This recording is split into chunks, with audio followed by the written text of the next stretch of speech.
Hello बच्चों, तो आप सभी का स्वागत है हमारे इस चैनल 12 आर्ट्स वाला में। आज की इस वीडियो में हम लोग जो हिंदी यानी कि क्लास 12 के हिंदी का जो है 100 नंबर का जो है पार्ट 9 यानी कि प्रगति और समाज का जितना भी ऑब्जेक्टिव क्वेश्चन कवर होगा, सारा आज की इस वीडियो में हम लोग कवर करेंगे। जितना भी इंपॉर्टेंट ऑब्जेक्टिव क्वेश्चन होगा आप सभी के लिए, तो वीडियो में लास्ट तक प्लीज बने रहिए। वीडियो को लाइक और चैनल को जरूर सब्सक्राइब किए बच्चों, क्योंकि दोस्तों जितना भी ऑब्जेक्टिव क्वेश्चन कवर होगा चैप्टर 9 का सारा इस वीडियो में आजकल हम लोग कवर करेंगे आज के ही इस वीडियो में। ठीक है, वीडियो में लास्ट तक बने रहिए। अगर आपको पीडीएफ चाहिए तो पीडीएफ आपको नीचे जो है डिस्क्रिप्शन का लिंक यानी टेलीग्राम चैनल का लिंक मिलेगा, वहाँ से टेलीग्राम चैनल को आप ज्वाइन कीजिए, वहाँ से आप पीडीएफ को डाउनलोड कर सकते हैं। ठीक है, पहला सवाल जो आपसे लिए बनेगा, फटाफट हम लोग स्टार्ट कर देते हैं।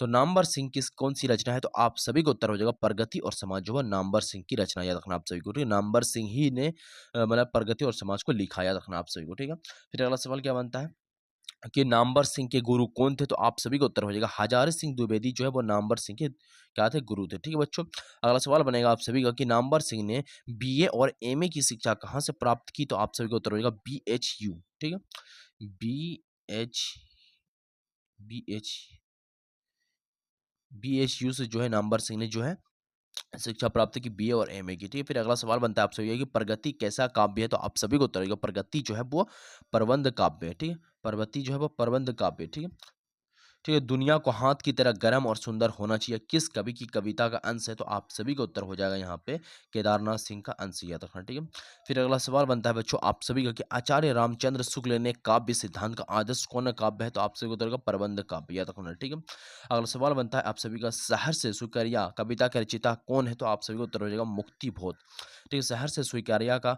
कविता का रचिता कौन है? मुक्ति भोग। फिर अगला सवाल बनता है आप सभी का कि सच्चे अर्थों में परगीता पठिता नामुकता का आधार क्या है? तो आप सभी को उत्तर हो जाएगा यहाँ पर समाज के विरुद्ध व्यक्ति। ठीक है, सच्चे अर्थों में परगीता मुक्ता का आधार क्या है? समाज के विरुद्ध व्यक्ति। अगला सवाल बनेगा आप सभी का पर किसने ये सागर के पार हकीकत से ही मानो हार, ये किस कवि की कविता का अंश है? तो आप सभी का उत्तर हो जाएगा ये जो है वो किसकी कविता का अंश है?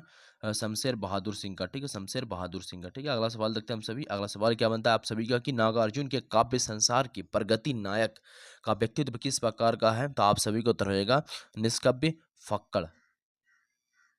अगला सवाल बनेगा आप सभी कि नामवर सिंह को कविता के नए प्रतिमान पर साहित्य अकादमी पुरस्कार कब मिला? तो आप सभी को उत्तर होगा 1971 में मिला। कब मिला? 1971 में मिला। ठीक है, अगला सवाल बनेगा आप सभी का कि तन गई रीढ़ किस कविता है? तो आप सभी को उत्तर होगा नागार्जुन की। ठीक है, तन गई रीढ़ किसकी कविता है? नागार्जुन की। अगला सवाल बनेगा आप सभी का कि नामवर सिंह 1970 में किस विश्वविद्यालय में हिंदी विभाग के अध्यक्ष पद पर प्रोफेसर के रूप में नियुक्त हुए? तो आप सभी को उत्तर हो जाएगा यहाँ पे जोधपुर विश्वविद्यालय में। ठीक है, नामवर सिंह 1970 में जो है जोधपुर विश्वविद्यालय में हिंदी विभाग के अध्यक्ष पद के प्रोफेसर के रूप में नियुक्त हुए, याद रखना। ठीक है, फिर अगला सवाल बनेगा आप सभी की दूसरी परंपरा की खोज किसकी रचना है? तो आप सभी को उत्तर हो जाएगा यहाँ पे नामवर सिंह की रचना है। कौन? दूसरी परंपरा की खोज किसकी रचना है? रामवर सिंह की रचना है। ठीक है, फिर अगला सवाल बनता है आप सभी का, जैसा कि आप यहाँ देख सकते हैं कि निम्नलिखित में से कौन प्रलय की छाया के कवि है? तो आप सभी को उत्तर होगा जयशंकर प्रसाद जो है वो प्रलय की छाया की कवि है। ठीक है, फिर अगला सवाल बनता है आप सभी का कि तुलसीदास के रचिता कौन है? तो आप सभी को उत्तर होगा सूर्यकांत त्रिपाठी निराला जो है वो तुलसीदास के रचिता। ठीक है, नाम क्या है? सूर्यदास त्रिपाठी निराला जो है वो तुलसीदास के रचिता है, याद रखना। ठीक है, अगला सवाल बनता है आप सभी का कि कविता के लिए प्रतिमान के लेखक कौन है? तो आप सभी को उत्तर होगा नामवर सिंह। ठीक है, कविता के लिए प्रतिमान के लेखक कौन है? नामवर सिंह। फिर अगला सवाल बनता है बच्चों कि बाज की दाढ़ी में आदमी का खून लग चुका है, तो यह किस कविता की पंक्ति है? तो आप सभी को उत्तर होगा तय तो यही था। ठीक है, बाज की दाढ़ में आदमी का खून लग चुका है, यह किस कविता का काव्य है? तो यह सच तो यही था, ये इसी का ठीक है, तुम लोगों से दूर हूँ किसको कविता है?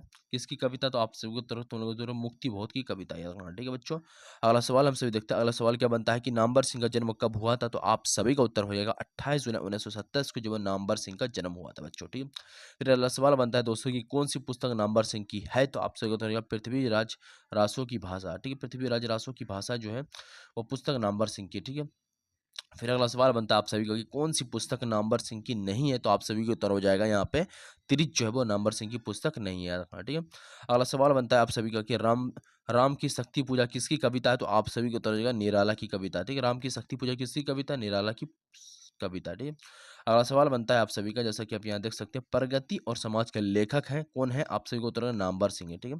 प्रगति और समाज के लेखक कौन है? नामवर सिंह। ये क्वेश्चन रिपीटेड है। फिर अगला सवाल बनता है आप सभी कि नामवर सिंह द्वारा लिखित प्रगति और समाज क्या है? तो आप सभी को उत्तर देना निबंध है, ठीक है। नामवर सिंह और द्वारा लिखित प्रगति और समाज क्या है? एक निबंध है बच्चों, ठीक है। अगला सवाल हमसे देखते हैं, अगला सवाल क्या बनेगा आप सभी का कि नामवर सिंह को किस कृति पर साहित्य अकादमी पुरस्कार प्राप्त हुआ है? तो आप सभी का उत्तर हो जाएगा यहाँ पे कविता के नए प्रतिमान पर जो है नामवर सिंह को जो है वो साहित्य अकादमी का पुरस्कार प्राप्त हुआ, ठीक है। अगला सवाल बनेगा आप सभी का कि नामवर सिंह प्रधान संपादक थे किसके? आप सभी को उत्तर हो जाएगा आलोचना त्रैमासिक के, ठीक है। अगला सवाल बनेगा आप सभी का कि कामायनी के कवि हैं कौन है? तो आप सभी को उत्तर हो जाएगा यहाँ पे डी नंबर, निराला है ये, ठीक है बच्चों। अगला सवाल हम सभी देखते हैं, लिरिक का पर्याय है कौन है? तो परगित है, याद रखना आप सभी को, ठीक है। तो टोटल दोस्तों जितना भी इस चैप्टर से जितना भी क्वेश्चन कवर होने था ऑब्जेक्टिव का, चैप्टर नंबर 9 से, जिसका नाम क्या? प्रगति और समाज, चैप्टर नंबर 9 का सारा ऑब्जेक्टिव क्वेश्चन हम लोगों ने 29 ऑब्जेक्टिव क्वेश्चन कवर कर लिए, जो कि आप सभी के लिए इंपॉर्टेंट बनने वाला सारा इस वीडियो में हम लोगों ने कवर कर लिया था। वीडियो में लास्ट था। सो वीडियो को लाइक और चैनल को सब्सक्राइब करना बिल्कुल ना भूलिए, जिसका नाम है दोस्तों आप सभी क्या? 12th आर्ट्स वाले सर। तो मिलता है नेक्स्ट वीडियो में, तब तक के लिए बाय दोस्तों।